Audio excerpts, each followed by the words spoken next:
Subscribe کیجیے ہمارا channel اور دبائیں اس بیل آئیکن کو تاکہ آپ کو ریگولر نوٹیفیکیشن اپڈیٹس مل سکیں۔ امام بوصیری فرماتے ہیں رسول اللہ جہاں تک گئے نا، آج تک کسی کے خیال میں بھی وہ جگہ نہیں آئی۔ وَبِتَّ تَرْقَى إِلَىٰ نِلْتَ مَنْزِلَةً، حضور اس مقام پر تشریف لے گئے جہاں آج تک کسی کو خیال بھی نہیں آیا۔ اس واسطے اور نہ کسی نے اس مقام کا ارادہ کیا، بس اتنی بات ہے۔ بدو گفت سالار بیت الحرام، اے حامل وحی برتر پرام، جو در دوستی مخلصم یافتی، عنانم ز صحبت چرات آفتی۔ جب رسول اللہ جو ہے وہ آگے تشریف لے گیا نا تو جبریل کو فرمایا، جبریل بدو گفت سالار بیت الحرام، اے حامل وحی برتر پرام، چو در دوستی مخلصم یافتی، عنانم ز صحبت چرات آفتی۔ فرمایا تو نے مجھے دوستی میں مخلص نہیں پایا، جبریل جہاں تم کہتے رہے میں جاتا رہا، اب میں کہتا ہوں آگے چلیے۔ اگر یکسر منہ برتر پرم، فروغ تجلا بسوزت پرم۔ بس اتنی بات عرض کی، حضور آپ فرماتے ہیں میں آگے چلوں، میں تو ایک بال برابر بھی آگے ہوا تو میں تو جل جاؤں گا۔ تو پھر حضور کہاں تشریف لے گئے؟ اے مولویاں پھر جھگڑے کتوں کڈے نور بشر دے؟ ہاں جی، نور تو پھر رک گئے، پھر آگے کون گئے؟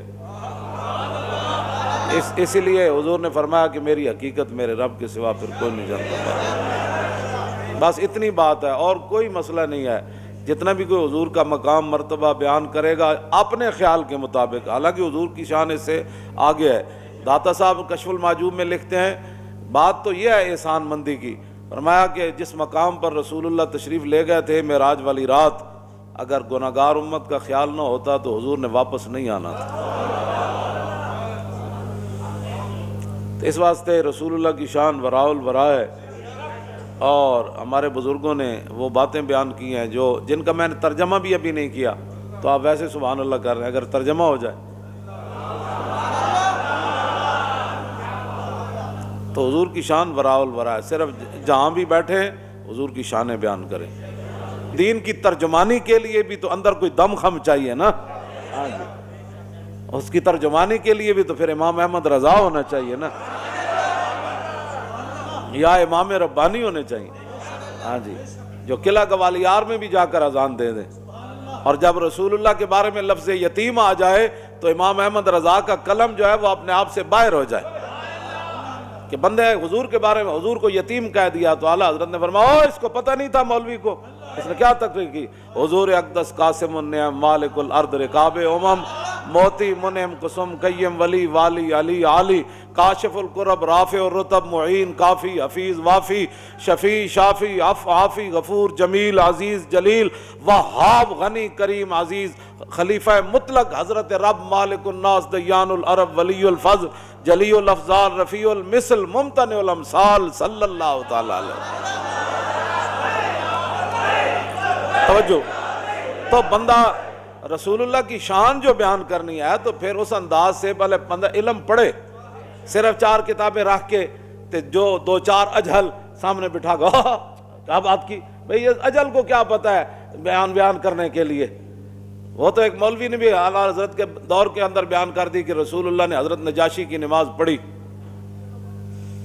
اور کہا کہ اس حدیث سے ثابت ہوتا ہے، اس نے بخاری شریف کی شرح لکھی اور اس نے لکھا کہ حضور نے مدینہ منورہ میں حضرت نجاشی کی نماز جنازہ پڑھی، تو اس حدیث سے ثابت ہوتا ہے کہ امام کا رخ اگر قبلے کی طرف ہو اور میت غیر قبلے کی طرف پڑی ہو تو نماز جنازہ ہو جاتا ہے۔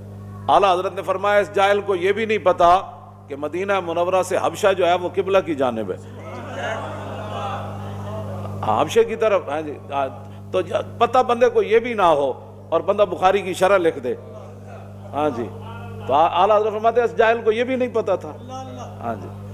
تو لوگ ہمارے اس طرح کے آج کل بڑے بڑے جناب، حضور نے فرمایا نا یکون فی آخر الزمان دجالون کذابون یاتونکم من الاحادیث ما لم تسمعوا انتم ولا آباؤکم فایاکم وایاہم لا یدلونکم ولا یفتنونکم۔ حضور نے فرمایا ایک وقت آئے گا میں آخری زمانے میں بڑے بڑے فریبیے پیدا ہوں گے، بھائی جن مسائل کے اندر امت خاموش ہے، جو ہمارے بزرگ مسائل حل کر چکے ہیں، کن کے کہنے پر تم نئے نئے مسائل کھڑے کر رہے ہو؟